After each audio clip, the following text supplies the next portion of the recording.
Hello students, in today's class we are going to learn 7th standard science lesson number 11, that is cell structure and microorganism.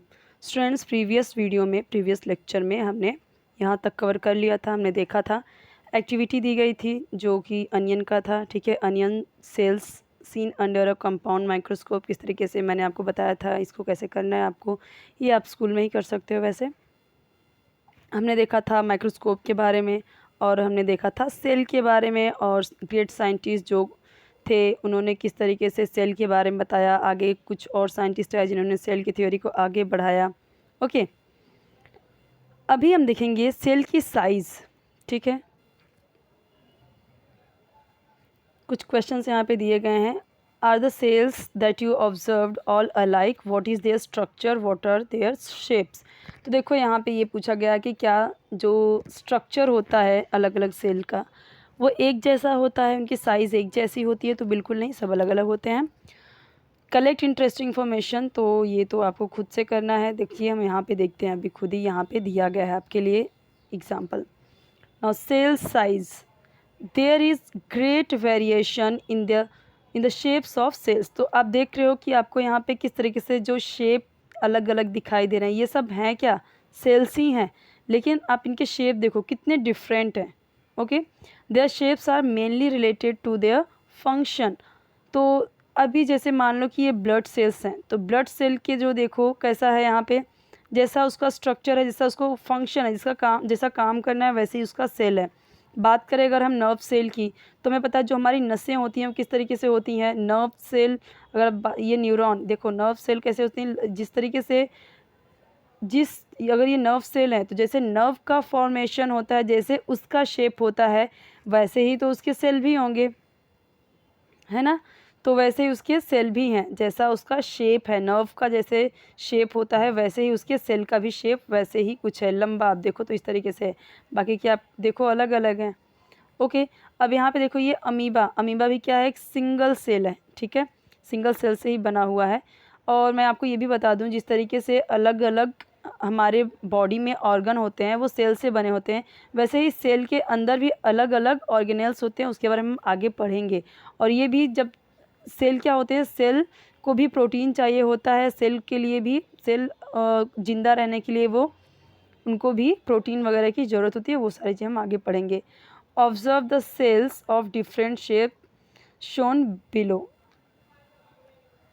Amoeba का आप देख सकते हो, amoeba तो कई तरीके से अलग अलग वो अपना शेप चेंज करती रहती है।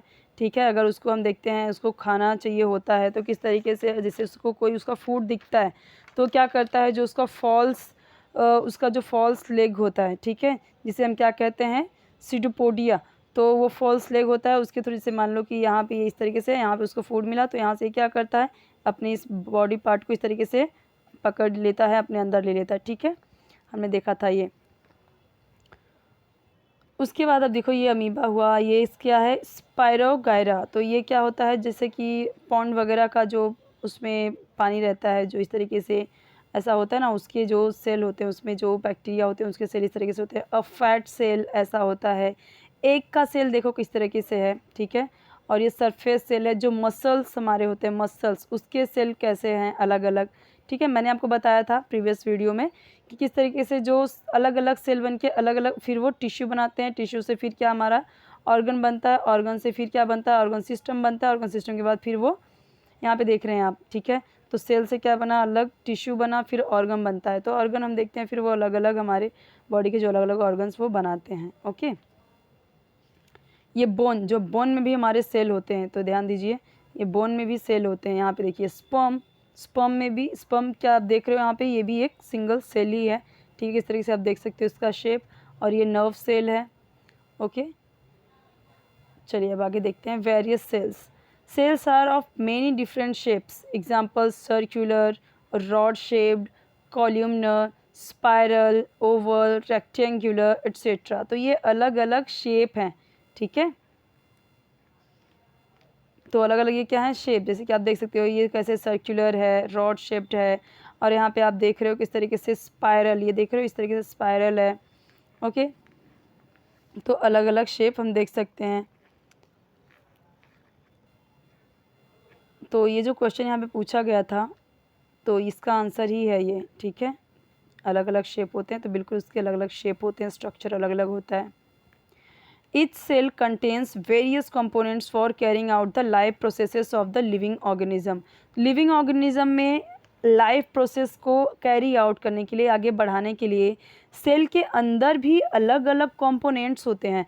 ऐसा नहीं कि छोटे छोटे जो सेल हैं ना वो ऐसे खाली खाली बस ऐसे ऐसे डॉट डॉट ही नहीं है, उनके अंदर भी बहुत सारे कंपोनेंट्स हैं, ठीक है। उनके अंदर भी बहुत सारे कंपोनेंट्स हैं जो जब हम नेकेड आइज से हम सेल को नहीं देख सकते तो हम उसके कंपोनेंट्स को जो उसके अंदर है उसे हम कैसे देख सकते हैं, बिल्कुल नहीं देख सकते। ओके, तो ये याद रखिए कि जो सेल है वो अपने अंदर कई अलग अलग कंपोनेंट्स कैरी करता है। क्यों? ताकि जो लिविंग ऑर्गेनिज्म है उनकी जो लाइफ प्रोसेस है वो आगे बढ़ती रहे, कैरी आउट होती रहे। Okay, these components are called organelles. तो देखो जो हमारे बॉडी के अंदर, जैसे हमारी बॉडी है उसके अंदर अलग अलग अलग अलग ऑर्गन होते हैं, वैसे ही सेल के अंदर भी कई सारे कंपोनेंट्स होते हैं, उसे क्या कहा जाता है? Organelles. Okay, organelles. These organelles are studied in detail with the help of the electron microscope, which can magnify images up to 2 into 10 raised to 9 2 billion times their actual size। एक चीज़ ध्यान दो, हमने ऊपर प्रीवियस वीडियो में मैंने आपको समझाया था, यहाँ पे अगर आप ऊपर देखो तो सेल को देखने के लिए माइक्रोस्कोप यूज़ होता है, लेकिन जो सेल के अंदर के जो कंपोनेंट्स हैं, जो मैंने क्या बताया, कंपोनेंट्स सेल के अंदर जो कंपोनेंट्स होते हैं, वेरियस कंपोनेंट्स होते हैं, उन्हें क्या कहा जाता है?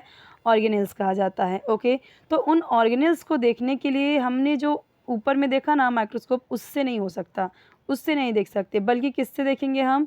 इलेक्ट्रॉन माइक्रोस्कोप, जो और भी एडवांस वर्जन है माइक्रोस्कोप का, जो काफ़ी बड़ी मशीन होती है, ठीक है, उसकी हेल्प से हम देख पाते हैं ऑर्गेनेल्स को। ऑर्गेनेल्स क्या है? सेल के अंदर के वेरियस कंपोनेंट्स। ओके, जैसे हमारे बॉडी के अंदर के अलग अलग किडनी, लीवर और कितने सारे जो हार्ट वगैरह अलग अलग ऑर्गन्स हैं, वैसे ही उसे हम क्या कहते हैं? ऑर्गन्स कहते हैं। हमारी बॉडी के अंदर सेल के अंदर जो चीज़ें हैं उसको कहते हैं ऑर्गेनेल्स, और इन ऑर्गेनेल्स को देखने के लिए यूज़ किया जाता है इलेक्ट्रॉन माइक्रोस्कोप का, जो which can magnify images. Magnify यानी कि बहुत बड़ा, कितना बड़ा? 2 into 10 raised to 9 means 2 billion times. Billion time मतलब बिलियन गुना जो एक्चुअल साइज़ है उसकी बड़ा, उससे बिलियन टाइम बड़ा दिखाता है, तभी तो हम देख पाएंगे। किसकी हेल्प से? इलेक्ट्रॉन माइक्रोस्कोप की हेल्प से। इससे भी बड़ा दिखता है, लेकिन अब इससे भी बड़ा दिखता है, लेकिन ये उतना एडवांस नहीं है कि हम सेल के भी अंदर देख सकें। तो सेल के अंदर देखने के लिए इलेक्ट्रॉन माइक्रोस्कोप का यूज़ होता है, और उसकी हेल्प से हम क्या देख पाते हैं? क्यों देख पाते हैं? क्योंकि वो जो माइक्रोस्कोप होता है वो मैग्नीफाई करता है, यानी और क्लियर एकदम जूम इन कर देता है उसके इमेजेस को, जो कि बिलियन टाइम, 2 बिलियन टाइम जो उसका एक्चुअल साइज़ है उससे बिलियन साइज़ बड़ा गुना दिखाता है हमें, तो हम देख पाते हैं उसको, ठीक है। इसीलिए क्या यूज़ किया गया है यहाँ पे? Electron microscope. किसको देखने के लिए? ऑर्गेनेल्स को देखने के लिए। आई होप कि आपको समझ में आया होगा, ठीक है। There are 2 main types of cells. ध्यान रखिए, सेल कितने टाइप्स के होते हैं? 2 टाइप्स के होते हैं। सेल कितनी प्रकार के होते हैं? कितनी तरह के होते हैं? 2। पहला एनिमल सेल्स, दूसरा प्लांट सेल्स। ओके, पहला एनिमल सेल्स, दूसरा plant cells. These cells consist of various types of membrane bound cell organelles. So ये जो सेल्स होते हैं इनमें अलग अलग प्रकार के मेम्ब्रेन बाउंड होते हैं। ओके, मेम्ब्रेन बाउंड होते हैं। ये मेम्ब्रेन बाउंड क्या है?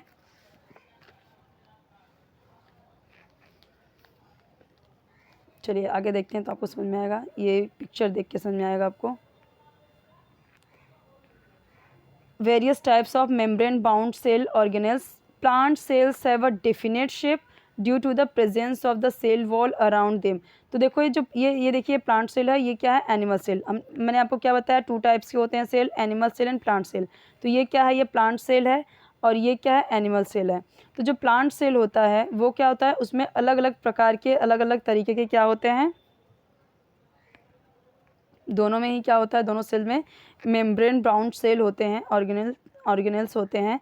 लेकिन जो प्लांट सेल होता है उसका डेफिनेट शेप होता है, ये देख रहे हैं आप, हेक्सागोनल शेप है ये।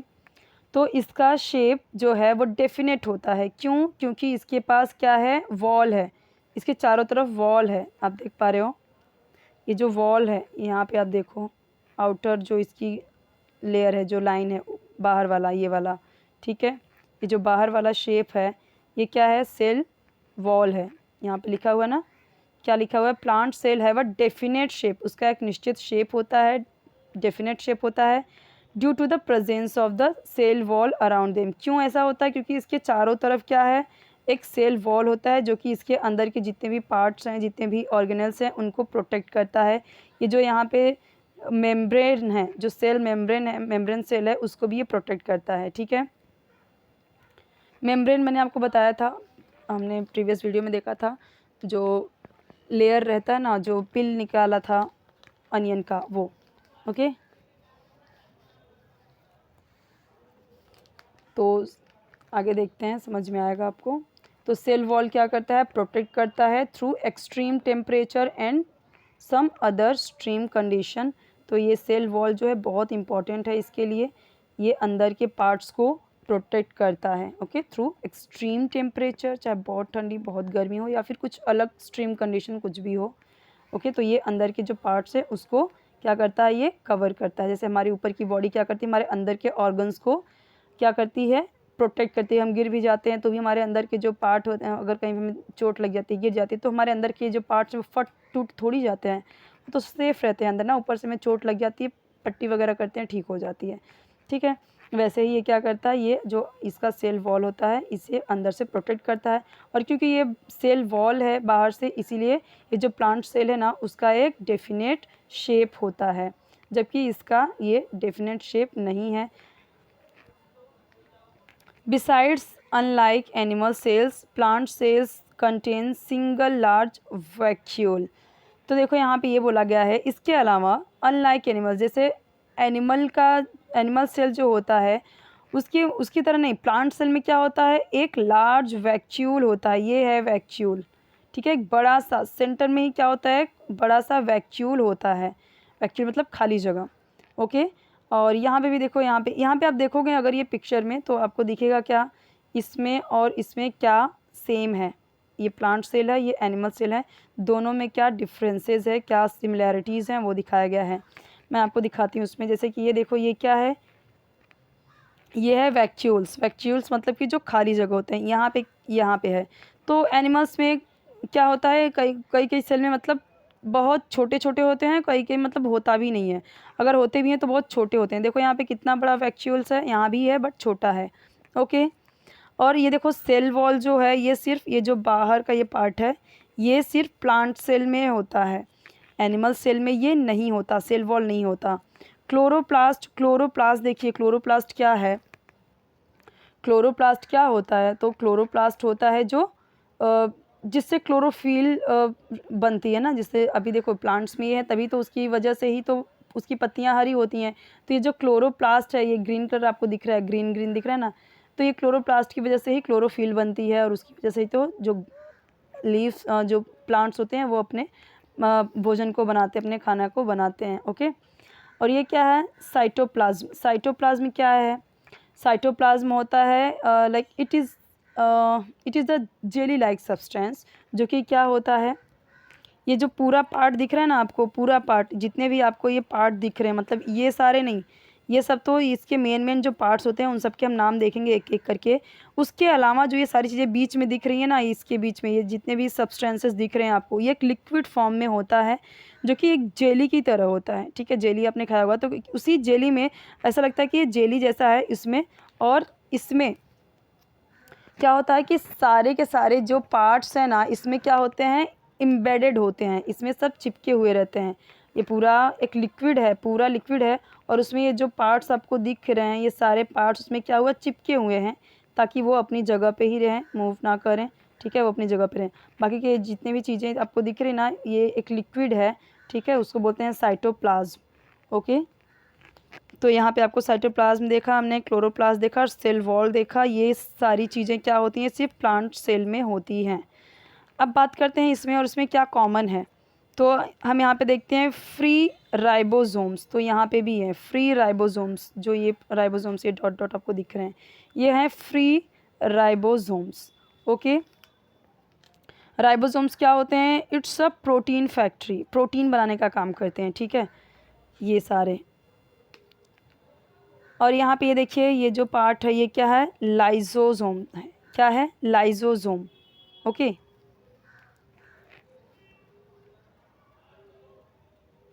ओके, आगे देखते हैं इसमें और क्या है। सेल मेम्ब्रेन, देखो ये जो बाहर वाला पार्ट था ये तो सिर्फ सेल वॉल है और ये सिर्फ इसमें प्लांट सेल में होता है, लेकिन जो ये सेल मेम्ब्रेन है ये दोनों में होता है। ये जो अंदर वाला पार्ट है ना, अंदर का जो लाइन है, अंदर का ये जो लाइन है ये, तो ये और यहाँ पे देखो ये वाला जो पार्ट है ये दोनों में होता है, सेल मेम्ब्रेन दोनों में होता है। ओके, तो यहाँ पे ध्यान देना है आपको, जो सेल मेम्ब्रेन होता है ये दोनों में ही होता है। ओके, जबकि जो सेल वॉल होता है वो सिर्फ और सिर्फ प्लांट में होता है, लेकिन सेल मेम्ब्रेन दोनों में होता है, तो ये दोनों में कॉमन है। और क्या ये गोल्जी बॉडी, गोल्जी बॉडी आप देख रहे हो, ये जो शेप है, ये जो शेप है ये दोनों के पास होता है, गोल्जी बॉडी दोनों के पास होता है। तो ये गोल्जी बॉडी का क्या काम होता है देखो, और मैं इसको भी बताती हूँ आपको। पहले ये क्या है? न्यूक्लियस है, ठीक है, न्यूक्लियस। न्यूक्लियस यहाँ पे देखो ये रहा यहाँ पे और ये रहा यहाँ पे न्यूक्लियस, ठीक है। न्यूक्लियस का काम क्या होता है? जैसे हमारा ब्रेन कैसे होता है, हमारे पूरी बॉडी को कंट्रोल करता है, वैसे ही ये क्या करते हैं? ये पूरे सेल को कंट्रोल करते हैं, ठीक है। तो न्यूक्लियस जो होते हैं, न्यूक्लियस लाइक ब्रेन पूरे सेल को कंट्रोल करता है। और ये कैसा होता है? बहुत ही डेलिकेट होता है, बहुत ही नाजुक होता है, इसमें सारा इन्फॉर्मेशन स्टोर होता है, ठीक है, जो यहाँ पे क्या होता है? न्यूक्लियस।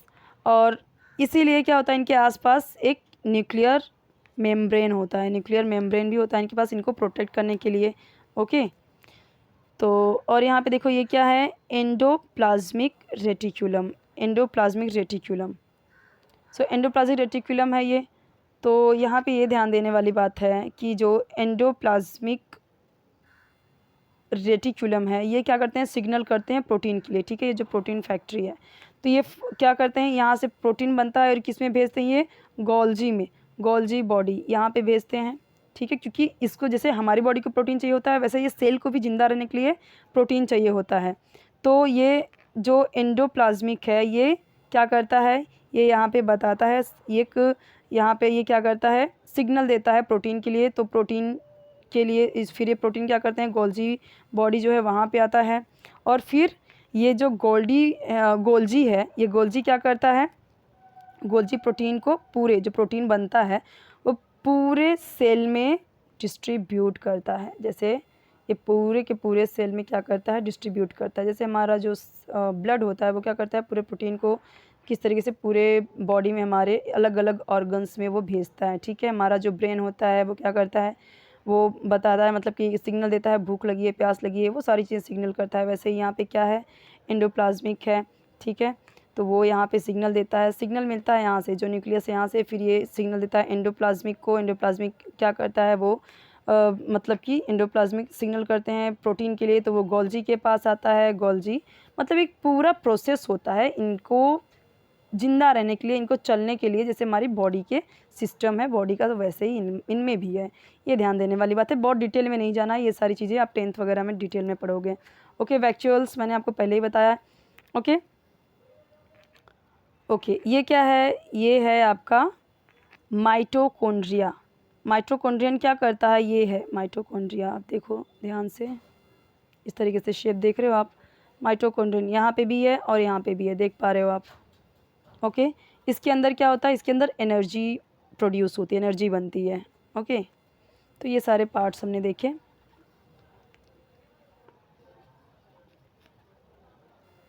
आगे बढ़ते हैं। The cell has 4 main parts.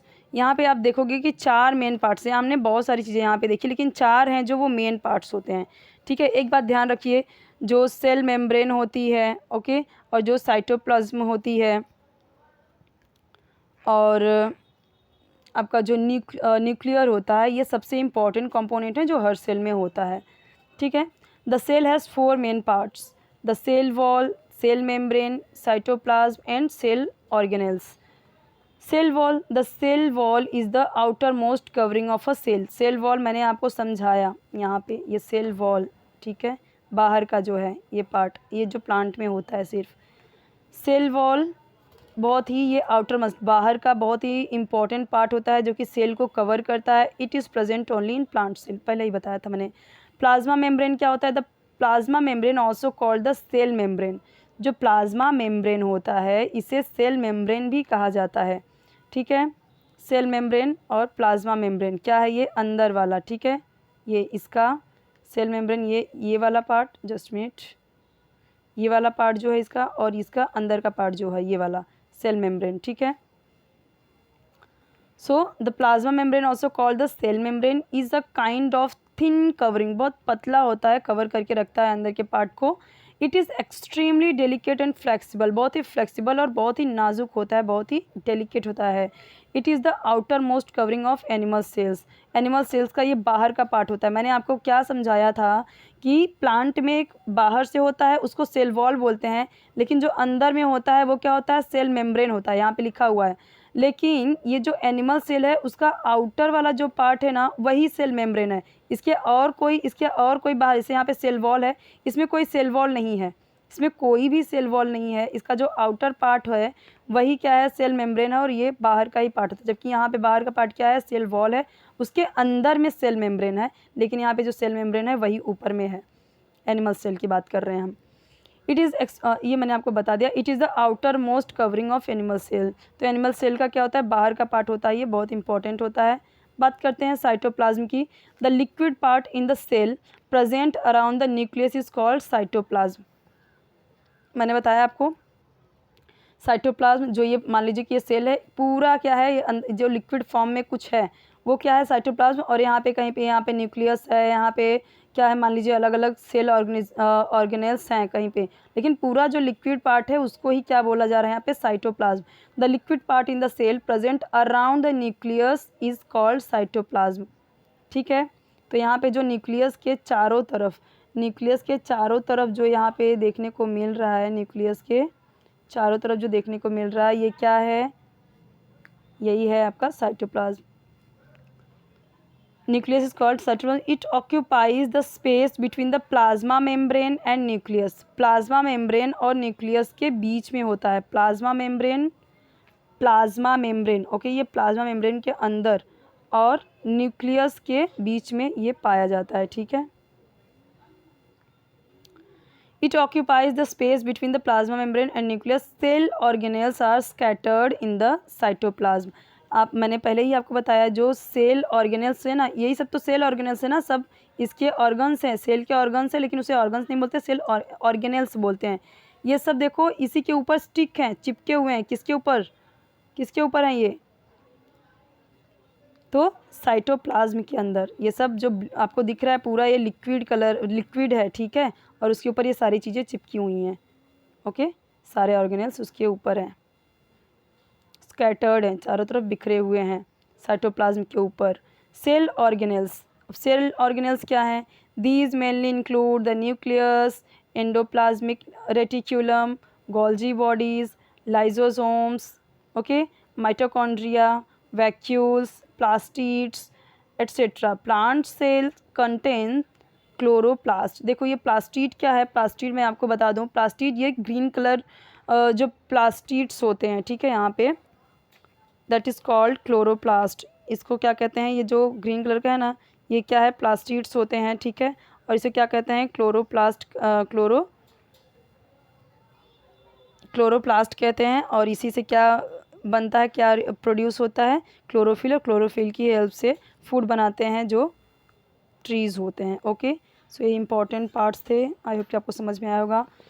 अब कुछ यहाँ पे देखते हैं और important things. Which are the common components of plant and animal cells, which are the different once.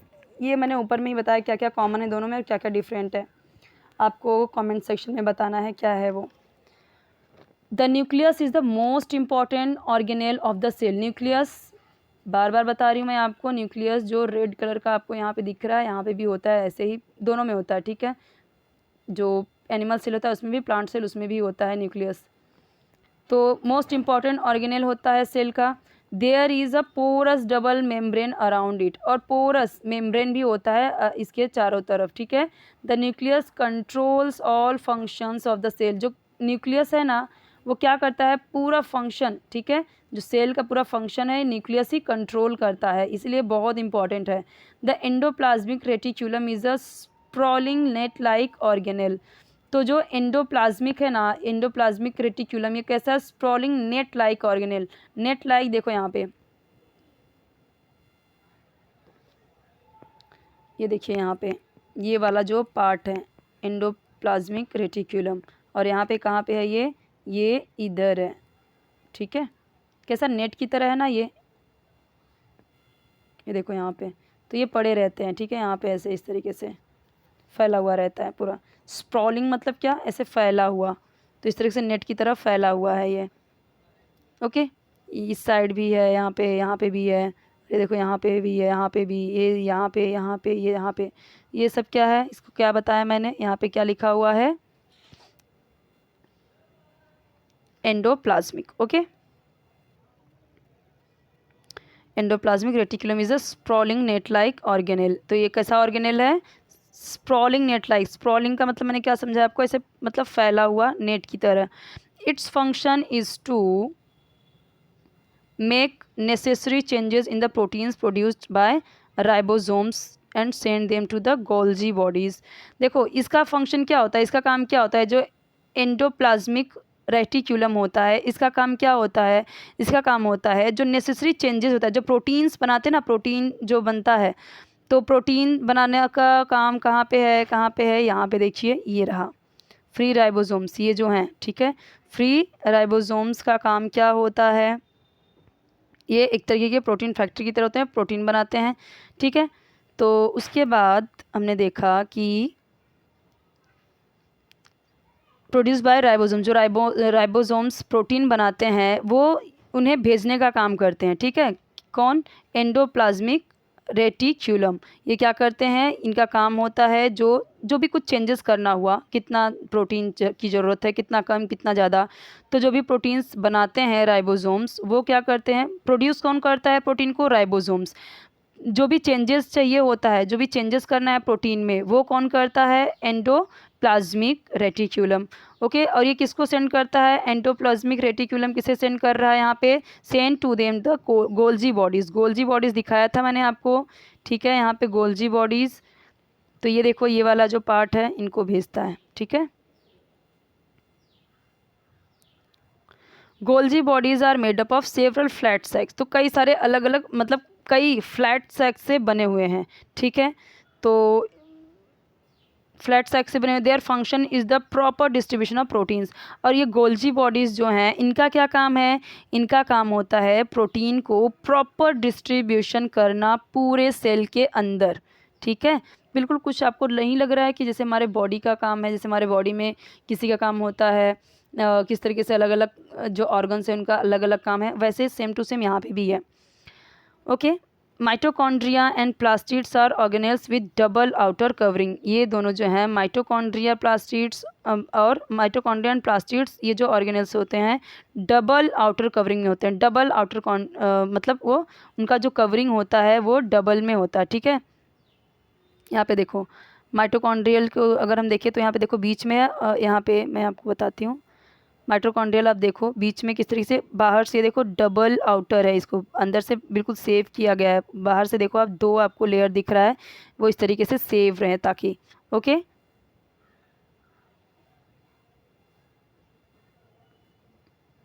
और यहाँ पे हमने देखा, ठीक है। और प्लास्टिड्स, ये भी मैंने आपको बताया, प्लास्टिड्स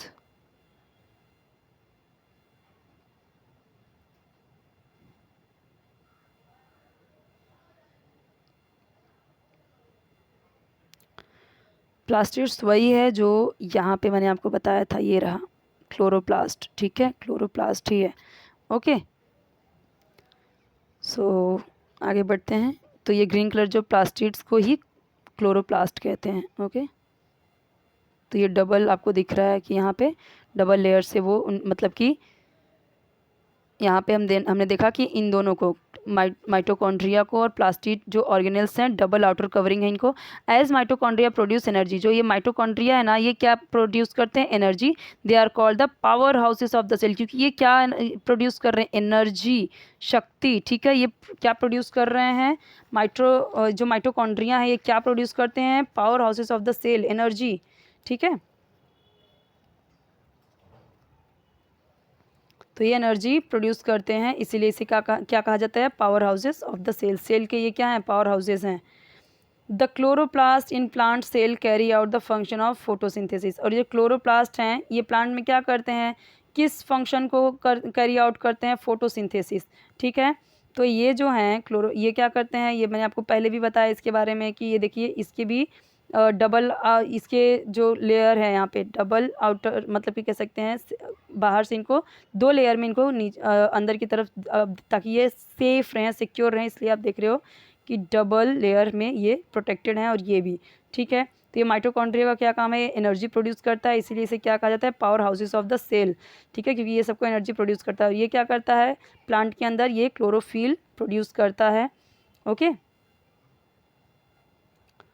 सो फोटोसिंथेसिस का काम किससे होता है, क्लोरोप्लास्ट की ही हेल्प से। Vacuoles help to throw out of waste products of the cell, क्योंकि यहाँ पे हम देख रहे हैं प्रोटीन बना रहे हैं, एनर्जी भी बना रहे हैं, तो जो वेस्ट मटेरियल रहेगा, वेस्ट पार्ट रहेगा, वेस्ट प्रोडक्ट रहेगा, वो सेल से बाहर फेंकने का काम किसका रहेगा, वैक्यूल्स का। वैक्यूल्स यहाँ पे भी देखो है, यहाँ पे बड़ा वैक्यूल्स है, यहाँ पे छोटा वैक्यूल्स है।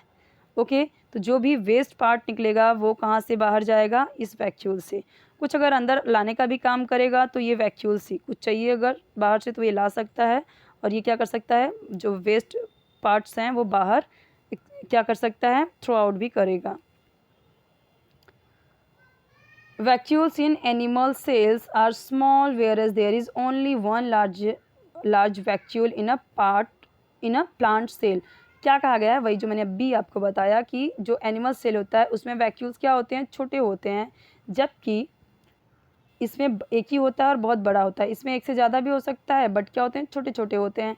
लेकिन जो प्लांट सेल होता है उसमें एक ही होता है और बड़ा होता है। ओके, सो इसमें हमने क्या देखा, हमने सेल का स्ट्रक्चर देखा, स्केल के जो सेल साइज़ है, ठीक है, सेल साइज़, सेल स्ट्रक्चर, ये सारी चीज़ें हमने देखी, और सेल के जो इम्पॉर्टेंट पार्ट्स हैं वो हमने पढ़ा इसमें।